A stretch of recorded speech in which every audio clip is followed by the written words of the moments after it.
Welcome to HVAC Success Secrets Revealed, a show where we interview industry leaders and disruptors, revealing the success secrets to create and unleash the ultimate HVAC business. Now your hosts, Thaddeus and Evan.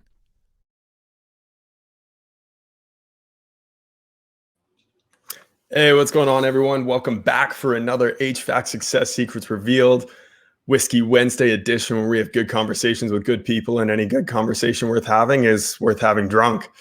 So cheers, boys. Good to see you, Gene. A pleasure. Cheers. Today, we have the one and only Gene Slade on our show today. Gene is currently managing two different businesses. He has ServiceTechSecrets.io, and then also the Lead Ninja system, where he helps, and I got to take this straight from Facebook. This is right underneath his Facebook profile.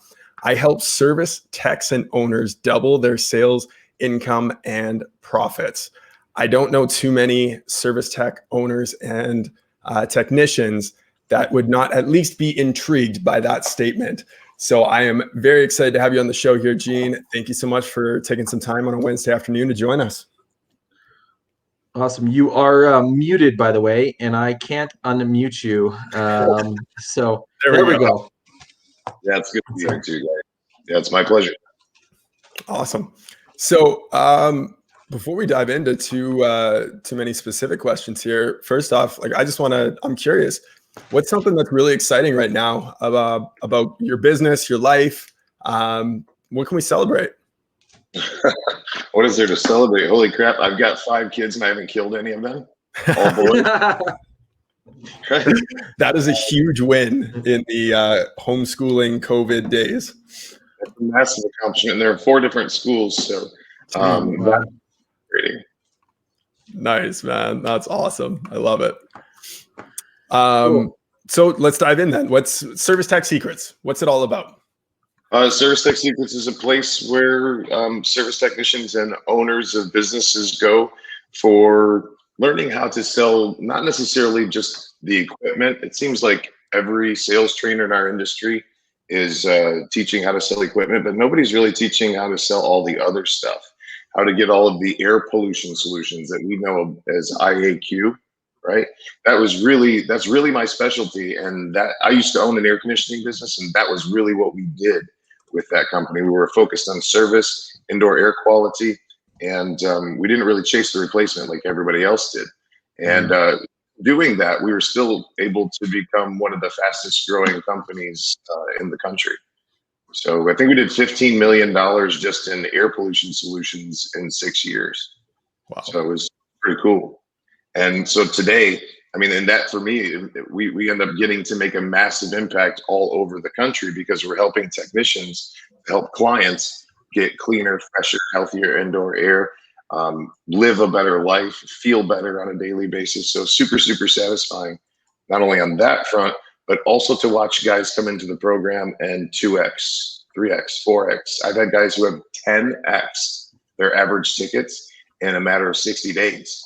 So that's like life-changing, right? And then it's generational change. Wow, that's amazing.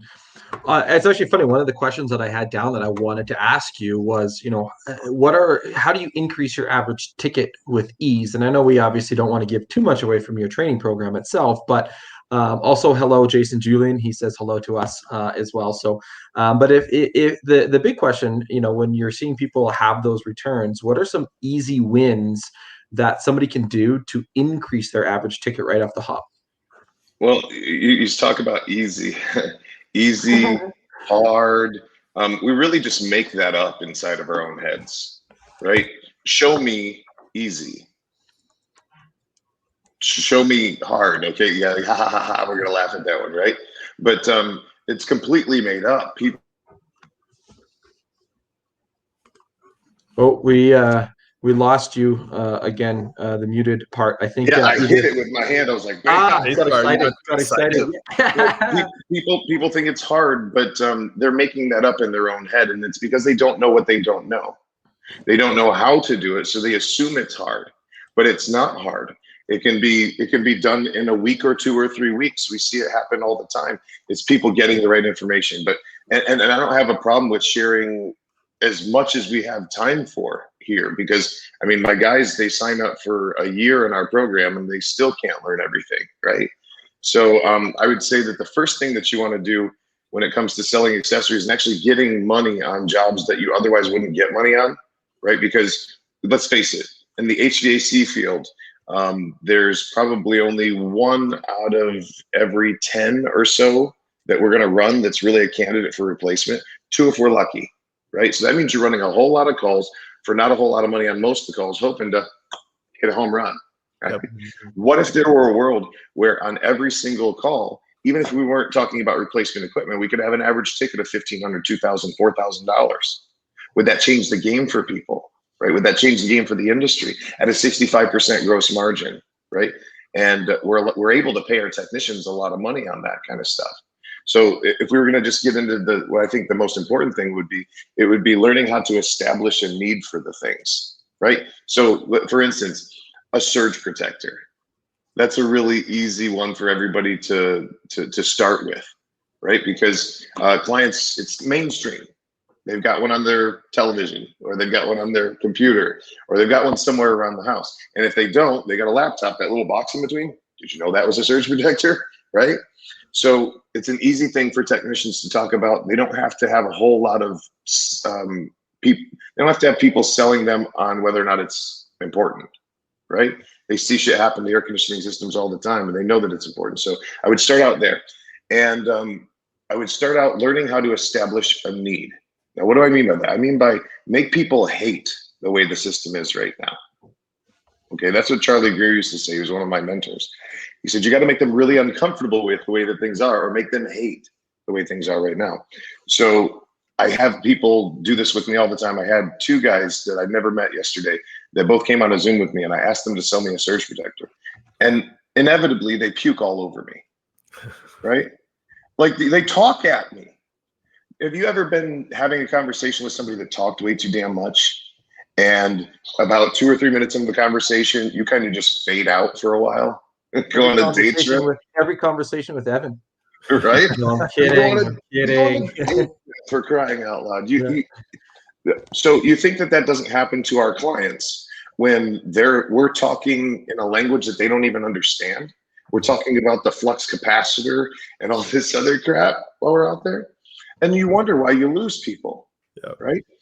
We think sales is about benefits and building value and all this other stuff, but you can build all kinds of damn value for $1,000 pen. If I don't want it, I'm not going to buy it, right? So people miss the fact that your clients do have to want to do one of 2 things. They have to want to escape pain or experience pleasure. And what do you think people will spend money on faster? Escaping pain or experiencing pleasure? Always pain. Yeah, you're damn right. But we're not letting them know that they're in pain. Here's a perfect example with the surge protector. Instead of talking at you, I will ask you questions. And ask you questions to keep your brain engaged, right? And not let you float off on me. Plus, when I ask you questions in the way that I'm going to share with you right now, I get to bypass your truth-false filter. Do you guys know that you have a truth-false filter? Like when somebody says some shit to you, you decide, is this true? Is it not true? Right? Well, when I ask you a question in the way that I'm going to, I'll bypass your true-false filter. It's almost like a magician does, right? How would you like to be able to literally control what your clients are thinking? Wouldn't that be amazing? I think that'd be amazing for anyone. Right? So we do it, especially in dating, right? So, look, I want to be able to control what they're thinking. So I do it through the use of questions. And I'll be out of the client's house and I'll go, why don't you have surge protection? I'll give them the 11s here. You know what the 11s are, right? Any women that do Botox, they know what the 11s are. Those 2 little lines right there, right? My camera keeps focusing in and out. So I'll go, why don't you have air conditioning or surge protector? Kind of like something's wrong. Kind of like I see it on every single job. And they're like, oh my God, I don't have any, right? They're like, I don't know. Some guys are like, well, what do you say when you put the system in, right? And they go, well, why the hell didn't you go over that with me when I bought the system? So I'll just teach them to say, I don't know, I wasn't here, but did you know?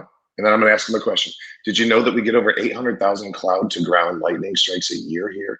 And then when that happens, we get in-home surges? Did you know that when we get an in-home surge that your compressors and your motors can glow cherry red on the inside? Do you think that's good? What do you suppose that does to the reliability of your system? What about the lifespan? Have you ever bought a new compressor before? So you didn't know that a new compressor is like $2,500? Can you see now why all of our clients just get surge protection rather than replacing expensive compressors and motors and possibly even a new system? Now, when they say yes to that, what was that? What was that called, that question? It's a trial close, right? Yep. Can you see now why all of our clients just get surge protection rather than replacing expensive compressors and motors and possibly even a new system? They say yes to that. I'll buy a surge protector right now. Right? But if they say yes to that, I know that I effectively established a need. They're uncomfortable with the fact right now that they don't have one. They see themselves in harm's way. They can see that they're going to pay for one whether they get it or not. Right? And if I can get somebody to agree that they're paying for something, whether they get it or not, I can get them to get it. Right?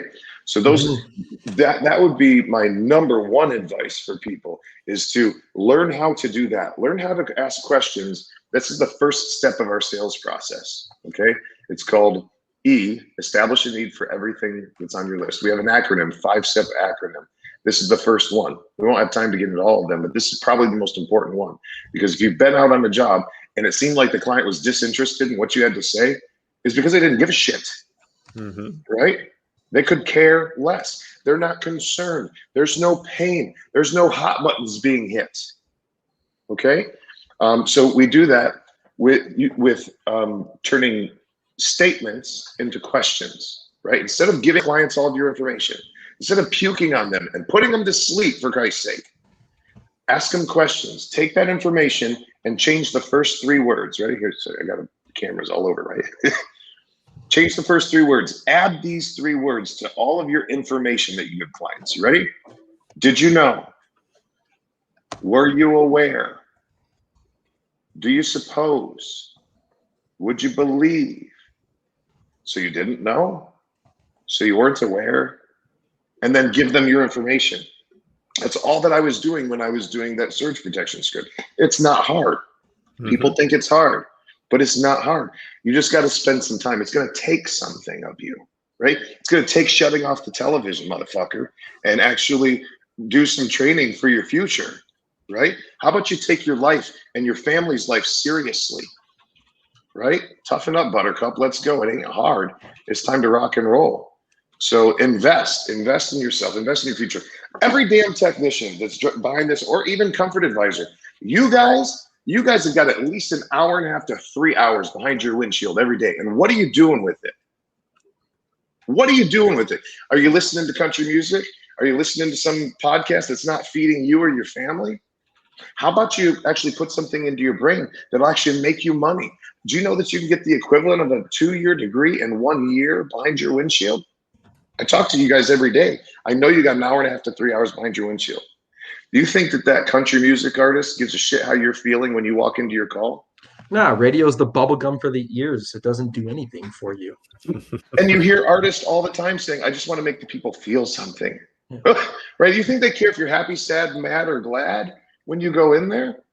No. How about you get your mind right? How about you start listening to people like Zig Ziglar, Brian Tracy, Robert Kiyosaki, Gene Slade Jr. Just kidding.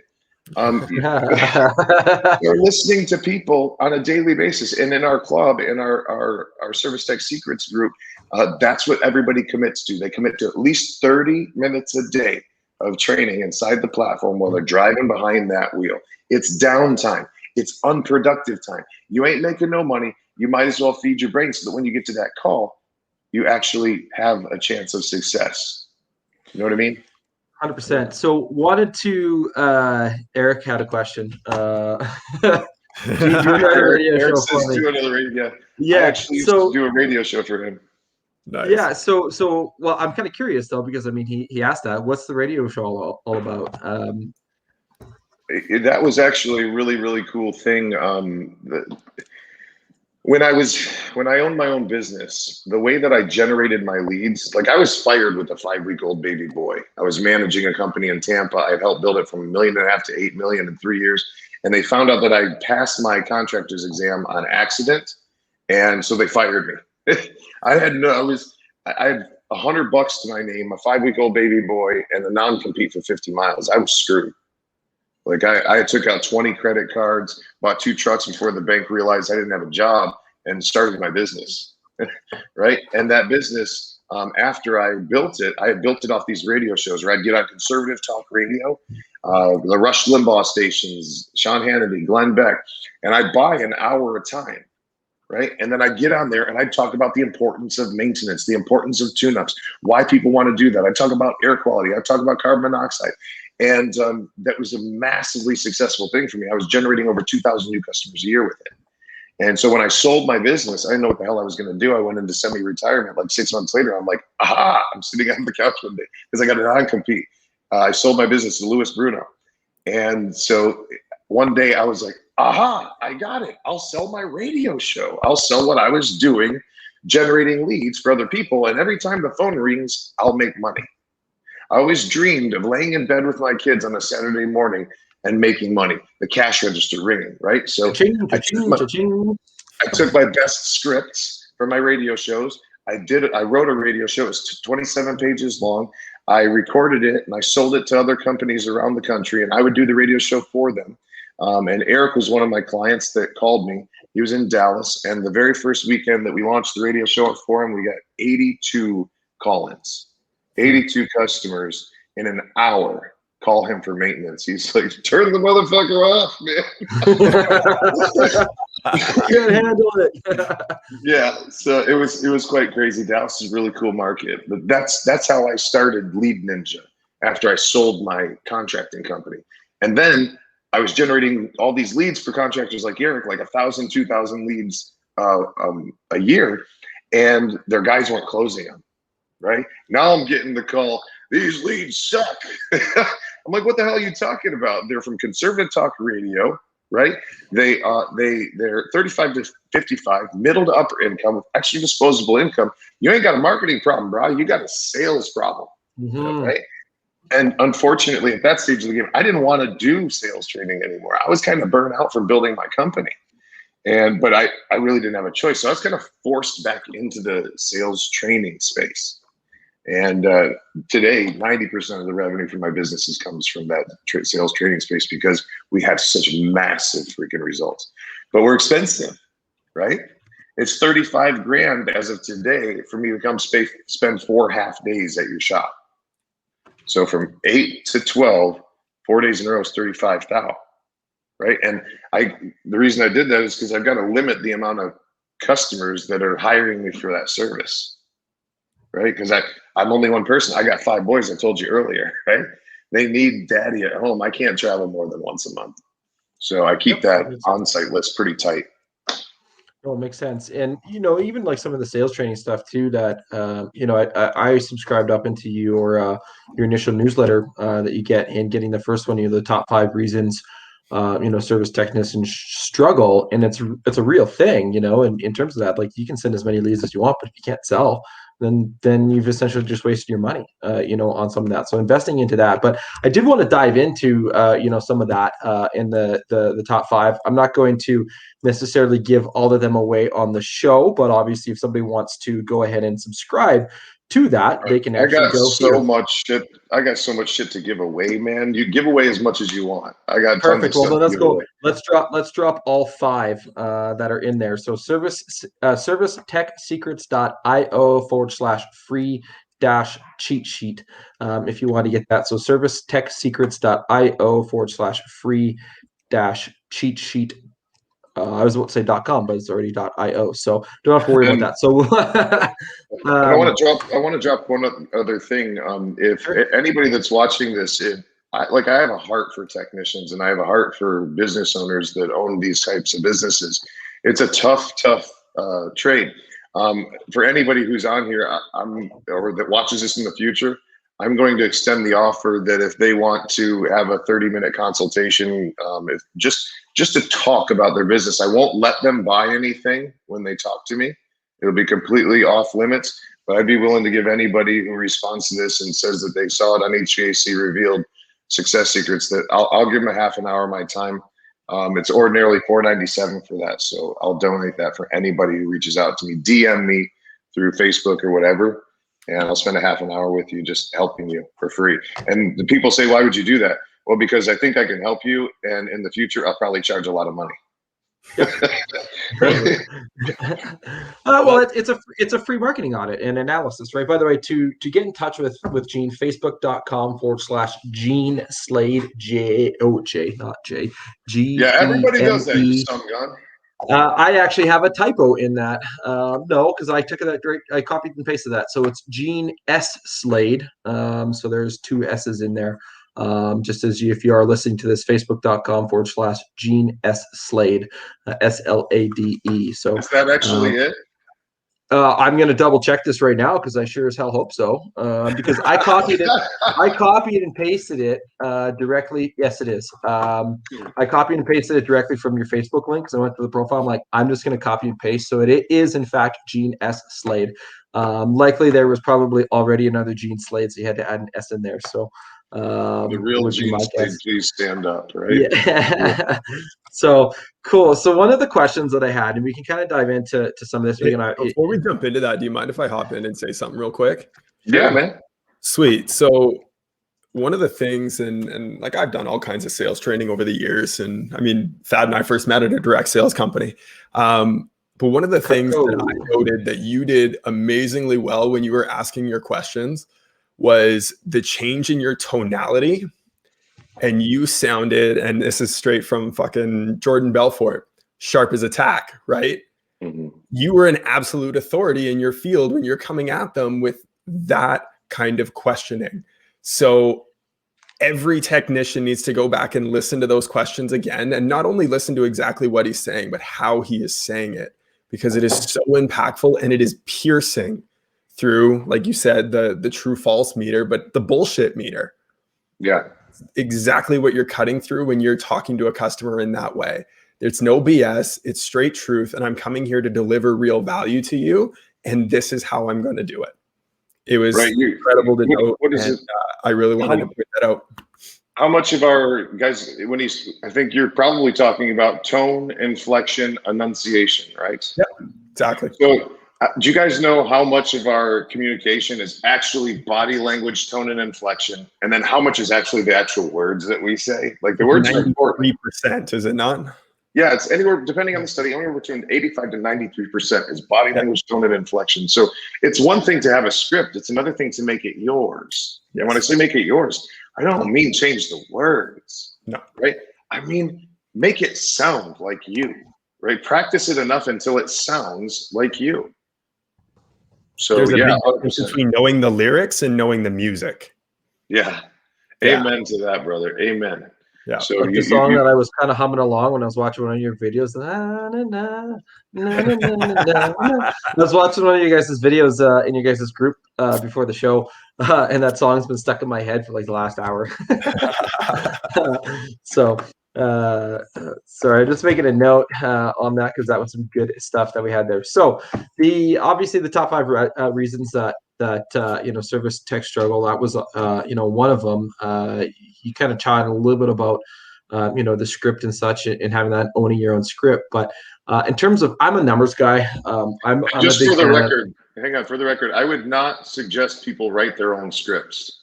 Okay, I would suggest that you find somebody who's an expert in the industry that can prove that they got results and adopt theirs. Don't reinvent the wheel. Yep. Sure. I was actually going to be my number 3. I was going to circle back to the script. I missed the questions, on that. But obviously, if you don't have any sales background, don't even try writing it yourself. Which is it'll flop on your face. You're like, but I have this script and I follow it. No, it doesn't follow anything in the psychology of sales and how that works and goes, right? So perfect. Jason Julian just sent you a DM, Gene. So he's gonna hit you up for 30 minutes of your time, which is good. So the one thing, again, I'm a performance monitored numbers person. What are some of the things? If they don't know their numbers, that can obviously be a hindrance to the sales process because you don't know what you need to do and what you need to tweak and what you need to adjust. So what are some numbers that a person should track in order to be able to improve their performance based off of the numbers and what they need to tweak? Oh my gosh, what a good question. We have a sales tracker specifically for this that we designed. And Sometimes we even give it away for free. It's like $300 normally. And so the first thing that we track is what kind of call is it? Is it a repair call, a tune-up call, a sales call, right? There's only 8 things on this thing and they're multiple choice. Second thing is, how much did you sell? What was the total, right? Gross revenue. What was the objection? Unless they bought every single thing that you had, what was the objection, right? If they bought the system, but they didn't buy the air quality package, what was the objection to the air quality package?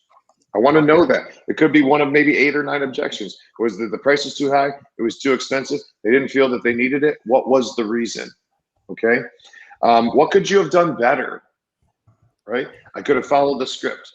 I could have nibbled more at the end, right? I could have made more closing attempts. There's a list of things that we could have done. And then the other thing, really the most important thing, is to have a coach that can look over your paperwork, because in that sales tracker, we have a spot for them to upload their prioritized lists to our Facebook group so that I can look at the lists and go over them with them. When I'm coaching technicians, I have to see their paperwork. The paperwork tells the story. I want to see the prioritized list because I want to see, is there a good reason other than money for somebody to not have a Remy Halo? Right now, absolutely not. Is there a good reason other than money for people to not have a HEPA filter or a surge protector or a humidifier? Nope. Other than money, right? So I want to see that every one of my clients, that if they don't have it, it's on a list, a prioritized list. I'll show you, kind of like this. I don't know if this will work. Here. Okay, so here's a prioritized list for you, right? And this right here is going to be the mandatory stuff, the least that they can do. This is going to be the stuff that's going to need to be done in the near future. And this is stuff that's nice to have. If you see, this is a $22,000 list and there's not one piece of equipment on here, right? There's 15 grand in air quality stuff on here. Sorry about that. No, it's all good. Where the hell was I at? Where the hell was I at? I totally forgot because I went over here. Help me out. Where was I at? And I'll pick right back Sales up. tracking. Yeah, sales tracker. So Yeah. I want to see that list because I want to see if they put a Remy Halo on there. I want to see if they put everything the client doesn't have. Make your lists bigger is another tip, right? Mhm. Honeywell did a study years ago with air conditioning salespeople when they were selling systems. And they gave them these accessory lists. And they said, we want you to offer 3 accessories with every single sale. And when they offered 3 accessories, the average client bought 1. They said, okay, let's do this. Let's offer 10. So they started offering 10 and the average client bought 3. Okay. The only thing that changed was that they presented more, right? So one of the big problems, one of the challenges that I have with technicians and business owners is getting them to make the list big, right? You're kidding me. I'm going to present a $15,000 list. Damn right. And you're going to get permission to do it. And the client's going to thank you for it afterwards. Right. So I would want to make sure that if I was an owner, I saw a list of the prioritized list, what's the mandatory near future stuff and nice to have. And when you break it down like that for a client and go, look, this is the stuff that's mandatory. You don't really get a choice on that. So that's a done deal. This stuff needs to be done in the near future. And this stuff would be really nice to have. Mm-hmm. The list is designed to get all the mandatory stuff. Okay. But sometimes it backfires and they buy the whole damn list and then you're screwed. Right? You got to stay there all day and do the work. It's a real pain in the balls. But that's what it's designed for. So making a list, getting technicians to actually put stuff on the list, show it to the client. I think that technicians don't do it because they're not necessarily sold on it themselves. I think like as a breed, as technicians as a breed, we don't want to sell anything we don't believe in. Yes. Right? Or anything that we don't feel like the customer is going to benefit from. So that's the other benefit to working with somebody who can help to sell you first on the products. What do we get? We get these reps that come in from the companies that tell us about how the product works. But do they ever tell us how to get the client to want it? No, they just tell us how it fucking works. Nobody cares that UV light breaks down the DNA of a microorganism and keeps it from being able to reproduce. So who gives a shit, right? They just want to know that their problem's going to go away. you start talking that kind of nonsense to people, they get analysis paralysis. They shut you off. Yeah. Right. And you get screwed.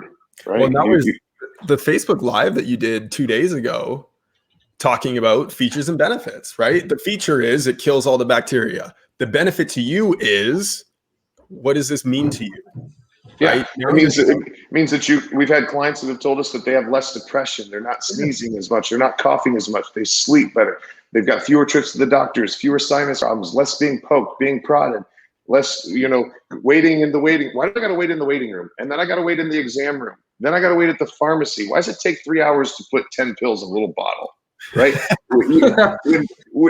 when you're affected by all this stuff, you actually do get sick. It makes you sick. It'll cause headaches, fatigue, diarrhea. It can cause sexual side effects. I mean, it's not good. There's a lot of stuff.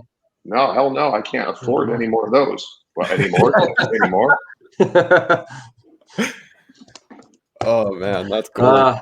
There is so much info that anybody's watching that came in late. It's going to be, if you ever want to see a copy of it, you'll find it on my Facebook page. You'll also find it in our Facebook group as well. We are working on getting this up on a full season 1 on wherever you get your podcasts from. But since I mentioned our Facebook group, I'm going to drop it right here anyways, just because it's facebook.com/groups/HVAC revealed. I mean, it is our show, so I guess we can promote whatever we want on that. But it'll also be again at the outro. So so that's there. So I know you mentioned, actually, it's funny. I was listening to this. I was walking the dog this morning, and it was minus 20 Celsius with the wind chill. And I was listening to a podcast, and fuck that. Yeah, fuck that. He says convert that to Fahrenheit. I think it's so cold that they're the same number. Yeah.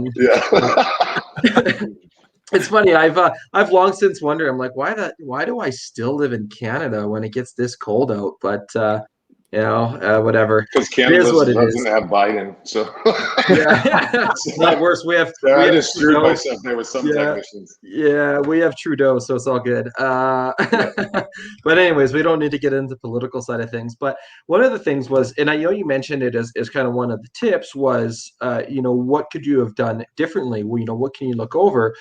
But the other part of it is, how often should you review your successful sales calls too? So what did you do right? What went well? And can you take some of that and implement that into any of your other calls? So for the people that are looking, okay, it's easy to analyze. It's only the second whiskey too. Analyze the bad calls, but what do you look for in some of the good calls when you're going back and reviewing those things? I think it's important to do a huddle on every single call. And I think it's important to celebrate every freaking win. Okay. You guys when you get beat up, a lot of times it's pretty hard, right? And it makes you not want to go back the next time and stick your neck out for somebody to just, chop it, right? Because some clients are mean. They beat the shit out of you. Yep. I would celebrate every single win. And in fact, inside of our Service Tech Secrets Mastermind, it's one of the things that we ask everybody to do at least once a day.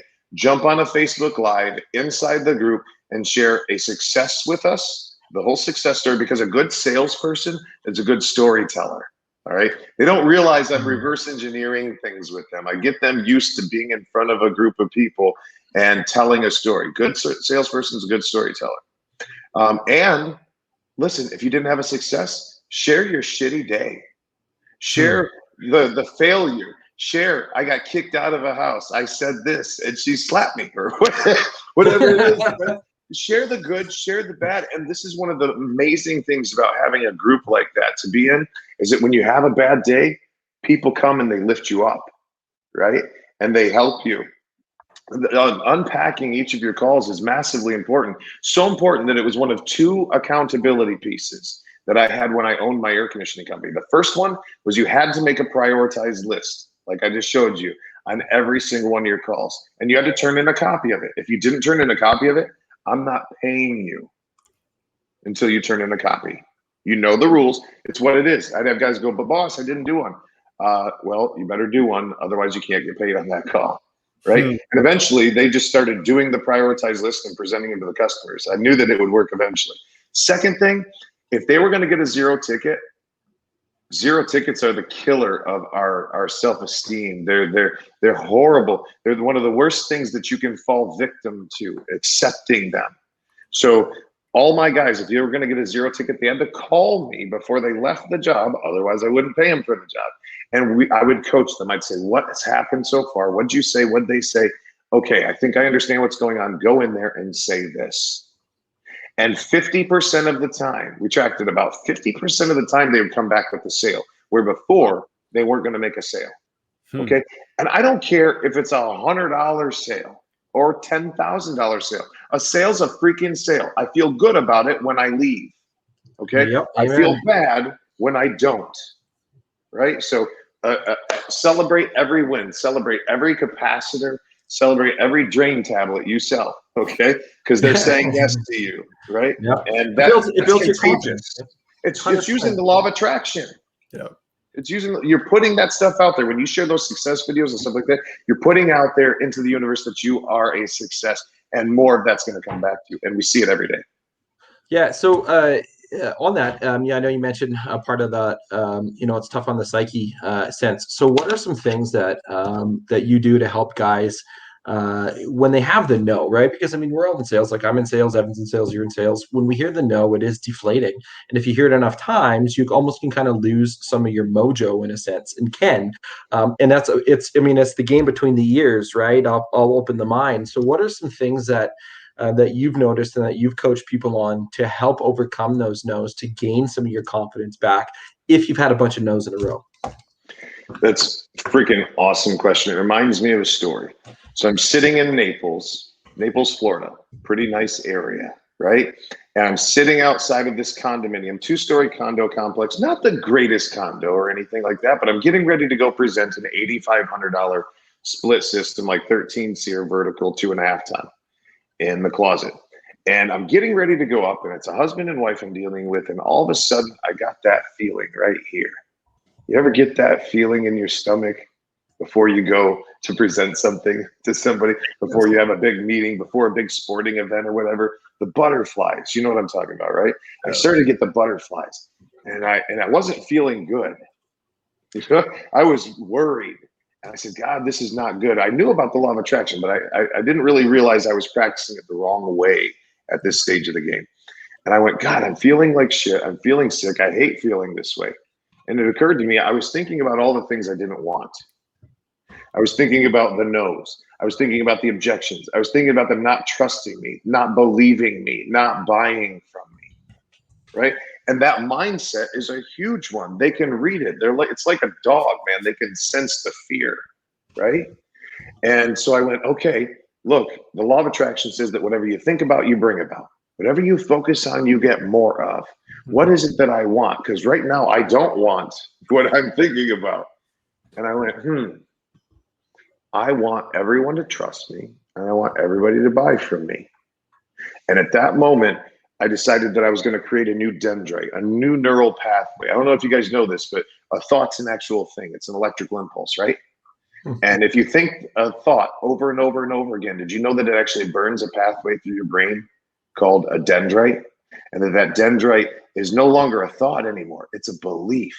You ever heard that if you tell somebody something enough, they begin to believe it? Do you know that you're brainwashed? That we're all brainwashed? So I said, if I can brainwash myself, that'd be great. So I'm going to say to myself every time I go to a call, everybody trusts me, everybody buys from me, everybody trusts me, everybody buys from me, everybody trusts me, everybody buys from me. I'd say it 30 times before I walked into every call. And I would actually feel the feeling of walking away from that house with a $1,500 check on top of my invoice, on top of my clipboard, it tucked under my arm, and them waving and saying thank you to me, right? So I would say that 30 times before every single call, 30 times before I go into the call, right? And when I walked in, I had this air of confidence about me. It was almost like they didn't know that I wasn't the best guy in my field in the country, right? But I had this air of confidence, and I began to attract it. Within 60 calls, after I started doing that, I had a 72.36% closing ratio. Within 60 calls, I was up to a 95% closing ratio. Okay. with a $1,032 average ticket, running free maintenance calls and not selling any equipment. Okay, 1,032. I'll say it again: $1,032 average ticket, running free maintenance calls. Now I've got guys that are doing way better than that nowadays, right? We really refined the system, but that's it. It's your mindset, guys. So a man thinketh, therefore he is. Mm-hmm. Right? Your thoughts and what you feed will determine the rest of your life. All right. If you don't like life the way that it is, begin to speak that life is a different way.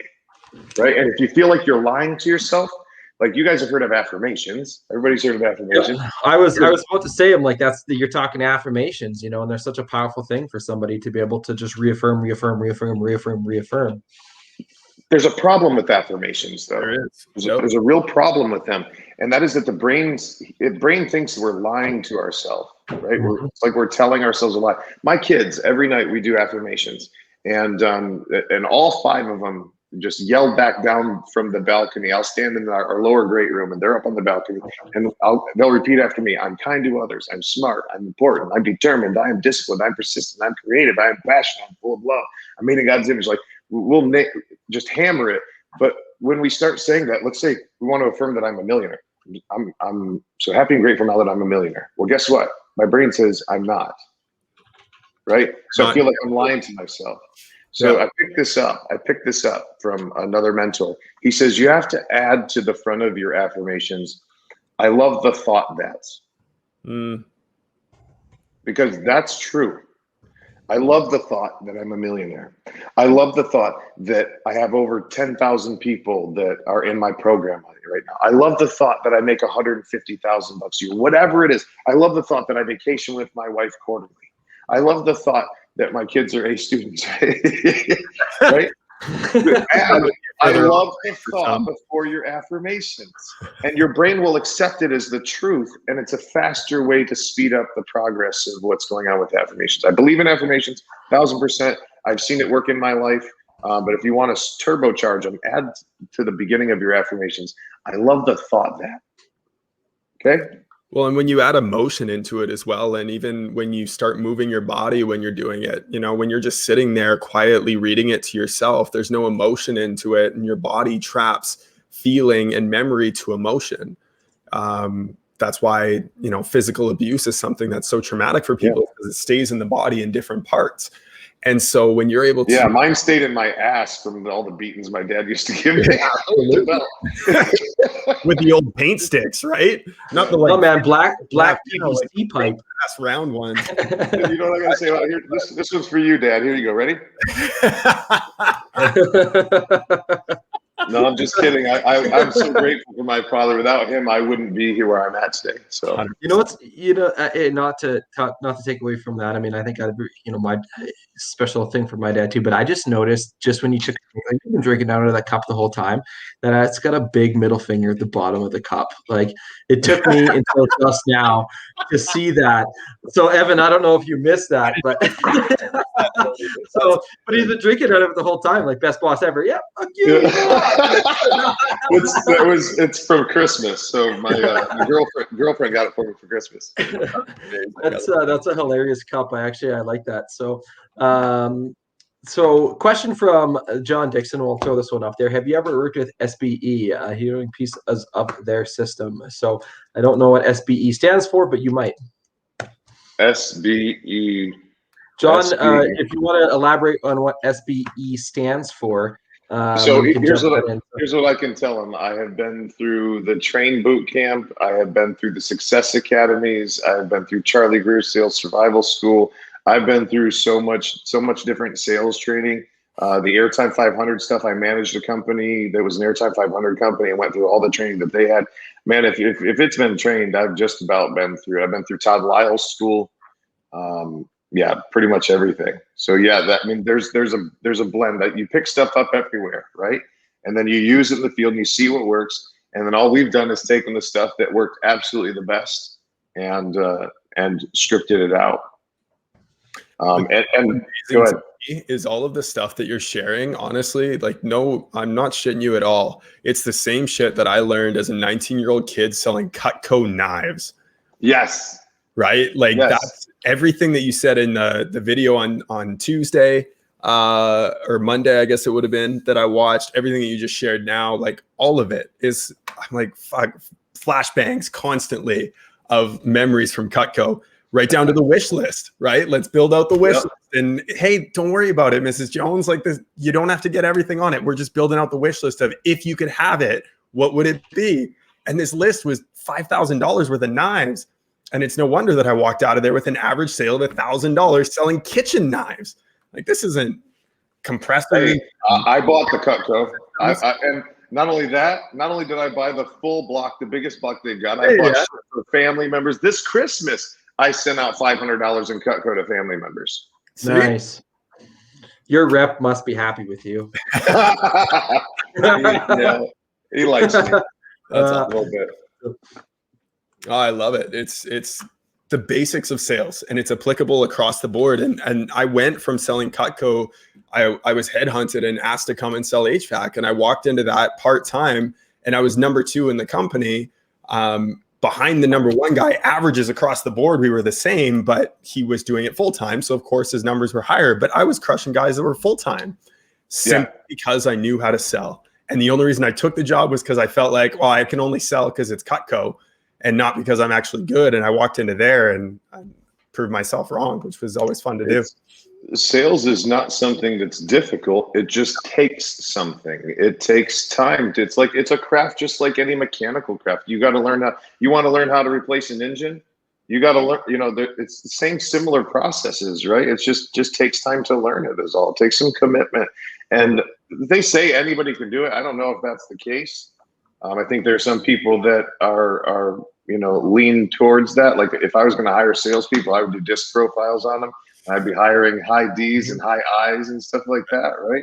The drivers, I'm like a 99 D and a 98 I. Well, I think he's frozen on the I profile. So hey, that happens sometimes. So how about now? Is that better? There you go. I was listening to Ken Goodrich on a Clubhouse last night. You guys know the new Clubhouse app, right? Mm-hmm. And he says that if you want to find a guy who's good at sales, find a guy whose dad was really hard on him. He's got something to prove. Now that's a man who's got some experience in hiring people. Totally. Yep. Well, I shit you not. My first summer, like selling Cutco. I mean, I kind of always had the gift of the gab, but never sold anything in my life. My dad told me to go get when it was Cutco, he's like, go get a real job. Like, why don't you go work on the rigs, and go in the oil field and get some, trades experience and yada, yada, yada. I'm like, no, I have a business. I'm going into school for business. I want to get, sales experience because I think that's going to be relatable. And so he shot me down on my very first meeting. They didn't buy a single thing from me. I think my mom ended up buying like a peeler, right? And like the cheapest thing ever. And I'm like, no, Mom, like we get them for $5. It's like a lead magnet for us. And so like I'm not going to sell you a peeler. I'll just give it to you. So they didn't buy a single thing. At the end of the summer, I'm like, you know what? After that, I was like, you know what? Fuck it, Dad. I'm gonna prove to you that I can do this. And so I went out and I crushed it. It was like number 3 in all of Canada in the sales for that summer. He ended up buying a set from me at the end of the summer, and now he owns 2 Cutco sets because he wanted one for their house down in Phoenix. And so it's just like, okay, well, now you've got 2 Cutco sets when you laughed at me the first time I told you I got a job selling knives. So I love the spreader. The spreader is definitely the best knife of all of them. For sure. Absolutely. Sandwich. It's actually one of my least used knives. I think one of the most used is the cheese knife because I wait till you have your kid, bud. Then you'll be using it all the time. Yeah, right. So making sandwiches left, right, and center. So cool. Well, as we start to wrap things up, and by no means are we finishing right at the time. We have a couple questions. One of them that I wanted to ask is that. What is one question that you wish people would ask you, but they don't? Oh, Lord. I'll ask it one more time to buy you some time. So what is one question that you wish people would ask you, but don't? I'm blank, bro. I really am blank. I don't know. I'm constantly being asked questions all the time. I never really thought of that. You should have prepped me for this shit. No, Okay. man, that's we part of it. I mean, our prep was like 5 minutes before the show. We jumped on and we roll, right? Yeah, I hate to let you down, but there's just nothing that comes to mind. What they would ask me, what I wish they would ask me, but they don't. Do you want a free drink? Normally, you're the one buying the drinks. I'm always the one buying. Ever since I was like 18 years old, nobody buys me anything. Yeah. So I'm sorry to really let you guys down to that. Hopefully I delivered in the first 30, 35, 40 minutes. Yeah, no, 100%. So, well, one thing actually, David Lander put this up here. So, ask for the sale. How many times do you see guys go through the whole process and then they drop the ball on this particular question? Oh my God! It's statistically, it's 85% of the time. Dave Lavender is actually one of my Service Tech Secrets mastermind members. So he's in my highest paid program that there is, and he's already seeing massive results. That guy actually just went on a call the other day, and he was listening to the recording of the "I Want to Think About It" script. And the client literally came up on him and he started talking to them and they told him he wanted to think about it. And he actually literally word for word was listening to what I say and repeating it back. And he ended up closing a $12,000 sale. Nice. He sent me a voice message. I couldn't believe it. I was laughing like crazy. But yeah, 85% of the salespeople do not ask for the sale. And did you know that the average salesperson that makes $250,000 or more asks for the sale at least 6 times before he gives up? Mm-hmm. Now he doesn't ask for it in the same way that he asked for it previously, because that's high pressure. Yes. Right. Without bringing in some sort of new piece of information that might change the game. Sales statistics. There you go. Right. 45% never follow up. I mean, it's the same sort of a thing. This is literally on my, like, I had to go up and grab it with my thumbtacks, right? Because it's up on my board to constantly remind that, right? It's just so true to what you're saying. You'll have to read after I like the bottom one, that 80% of the time it's going to take 5 to 12 contacts in order for them to actually to buy. 100% of what you're saying, right? So, like, I can put this up, and if you can even read. Well, and he printed it on a piece of black and white paper, so you know it's actually accurate. Yeah, well, 100%. Actually, I think this got that off the internet. I got it off the internet. But it is. But I mean, 80% of sales are made on the 5th to 12th contact, or 10% of people stop after 3 contacts, right? And like contacts is just follow up. We're asking for the order for that thing. I mean, the thing about like a wish list, and this is what we learned from the Cutco days, and maybe you teach part of this in there, is that if you write down 20 items, well, show it with 20 items, and they say, oh no, that doesn't work. Well, then you can drop down, and by the time you get down to 3 items, well, now you've asked 10 times, 12 times in different ways and such, and without being pressureful, putting a lot of pressure on them. Now that, and I don't know if that's persistence wears down resistance. Yep. Persistence wears down resistance. It's hard for somebody to say no to you that many times, right? Yep. Well, and especially when you're not, do you want to buy this? Do you want to buy this? Do you want to buy this? Do you want to buy this? Do you want to buy this? Right? Like, it's not that. It's presenting new information, right? Yeah. Ask a question, present new information, ask again. Right. Yep. That's it. Right. And don't fire all your bullets the first time, because then you'll have nothing left, right? What happens if you shoot your whole wad and they say no, right? You ain't got nothing left, right? So save your bullets. Give them an opportunity to buy. If they don't sweat it, right? Just make sure that you're able to get them some new information and something that changes the game, and then you can ask them to buy again. The one you were talking about, this brings me to follow-up, guys, right? You're talking about all of the different, how many contacts it takes to make. My business partner, Steve, talks about that all the time. He says the fortune is in the follow-up. Have you ever heard this? Absolutely. And I want to give something to the listeners that they would otherwise not get unless they were inside the private mastermind. And it's a script for follow-up, okay? Most of you go out there, you try to make the sale. If it doesn't happen, you just are like, well, they never call back anyways. That's a great attitude to have, isn't it? You go up against me like that, and I'm going to eat your lunch, okay? I'm gonna sell just about every damn job out from under you, right? Because if I don't sell the job right now and I want to get back in, I'm going to make a telephone call to him. I'm going to go, ring, ring, hello? Hi, is this Mr. Smith? Yeah, it's Mr. Smith. Hey, Mr. Smith, this is Gene. I was out there talking to you about a new heating and air conditioning system the other day, how to reduce your energy bills, make your system operate better, super quiet, and clean up your air. Do you remember me? What's he going to say? Of course, I remember you. Like, I go over the top in the beginning, right? Because I'm disrupting their day. They're already going to be irritated, okay? They're probably irritated that they were on Facebook and a number popped up that they didn't know. And hello? Right? We got to kind of break through that shell real quick and make them feel good, right? So they're going to go, of course I remember you. Here it is. You ready? This is magic. I'm going to give you the keys to the kingdom for follow-up. I'm going to go, Mr. Smith, I was laying in bed last night staring at the ceiling, and I kept thinking about your job. People don't care what you know until they know that you care. Remember this. So I was laying in bed last night staring at the ceiling thinking about your job. I even talked to my supervisor about it this morning, and we've got a couple of ideas how we might be able to save you some money, maybe even make you an offer you can't refuse. But I don't want to say anything until I take another look at the job. Are you going to be around about 6 o'clock tonight? Okay. If they will let you back in the door, you will close that deal. Okay.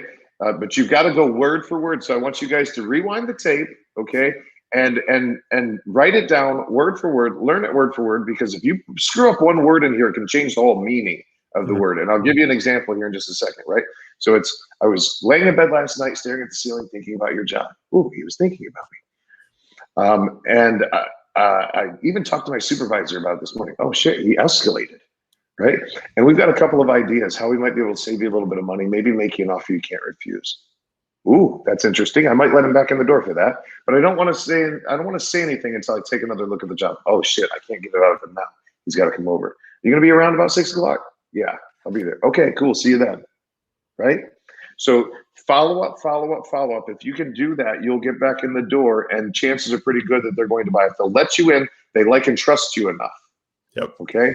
You just got to come up with a reason there to be able to work something out. And it might only be a couple $100, right? Gosh, there was something else that was in my mind about this that I wanted to give to the people, but I think it's just completely jumped from my brain. It happens. I get like 7 things going on at once, and I can only hold 2. Right? I get so excited that I pee myself. Either that or the squirrel runs across the street and you're like, fuck, what was I talking about? That happens to me all the time. You'd be like, wow, what? Yeah. So it's a big thing. So they let you in, they trust you enough. Well, they already have the know factor, right? Know, like, trust. We talk a lot about that, on our end of things, is know, like, trust, the know, like, trust.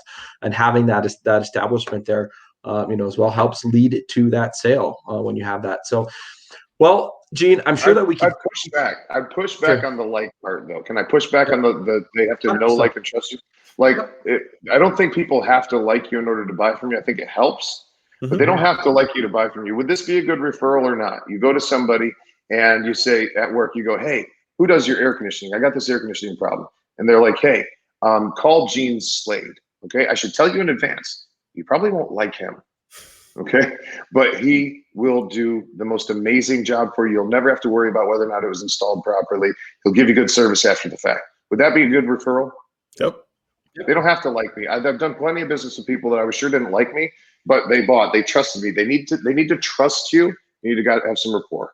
It's really good. How many times do you hear it in sales where it's like, oh, you know what? Like, I really like you. You're such a good guy, but I decided to go with them instead. Yeah. You hear it all the time in sales if you are a nice guy. I used to hear it all the time. And I got over the fact of trying to be their best friend and instead tried to find, how can I bring you the most value and convey it in a way that you understand it? Yeah, they're not going to invite you over for their 4th of July party. No. Okay? So stop being fake with people. People don't like that shit. If you come to my house and you're offering me your sincere compliment within the first 60 seconds to 5 minutes, I know you're trying to get on my side. I know you're trying to sell me. It's fake. It's phony. It doesn't work. Okay? It just doesn't work. Oh, almost lost my freaking iPad. I'm going all crazy over here. Right? Like, spazzing out. It's a damn coffee. That's it. Yeah. The old way of building, of trying to make a sale is by trying to build rapport. But if you try and hug a non-hugger, you've lost the sale. Yeah. So quit trying to build rapport and instead try to build value and convey your message the right way and connect. And the people, by asking the right questions, the people that are natural rapport builders are going to give you more. Yes. The people that aren't, they're not going to. And so if you're trying to force awkward questions, it's just not going to work because they're going to see right through it. And people talk about asking questions all the time, but you got to ask the right questions at the right time. Yes. Right. So, and my big thing is, don't give me information, ask me information. What are you talking about? Give me information, but in the form of a question. Yes. All right. Did you know? Were you aware? And then boom, drop the fact on me, and you'll bypass my true false filter. And I will come to the conclusion on my own that I need what it is that you're talking about. And then all you got to do is the rest of the process, which is not like short, super short, but it's not as hard as establishing a need. That's for damn sure. Totally. 100%. So I'm sure that we can keep going, but we are up on an hour for it. So, thank you again, Gene, for taking the time to jump on the show with us. We definitely appreciated it. I'm sure that judging by the comments that were flying back and forth on here, obviously some great commentary there. So again, if you want to follow Gene, reach out to him. We had that free offer. So if you're coming in late to the show, that if you send him a message at facebook.com/Gene S. Slade and say, hey, I was watching HVAC Success Secrets Revealed, he'll give you 30 minutes of his time to roll through some stuff. He was not going to sell you anything on that. It's more just a complimentary session for that. So we appreciate you doing just that. for us to get to know each other. Exactly. And I'll give you one or two things to help you in your business on that particular call. You don't have to do anything. I hate the word free, right? Because it's like there's no value in there. I charge $1,000 an hour for these conversations. So please hit me up, DM me. I'll give you 30 minutes. I'll pay for it. Okay. And the goal is just to help you with your business. And why would I do it for free? Because I think I can help you, number one. And number two, I'd probably charge a lot of money in the future. Yep. Okay. You said it better than me trying to pitch your business for you. So, which is always the case. So, anyways, thanks, Gene. Until next time, guys. Cheers. Enjoy those whiskeys, boys. We will do.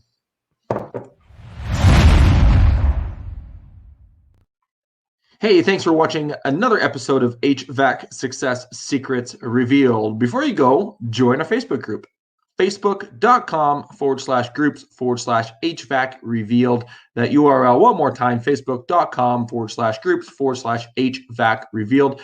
The other thing, if you took one little golden nugget of information from this show, no matter how big, no matter how small, what we ask is you introduce this show to one person in your contacts list. That's it. That's all we ask. Introduce it to one person in your contacts list so they too can unleash the ultimate HVAC business. Until next time, cheers.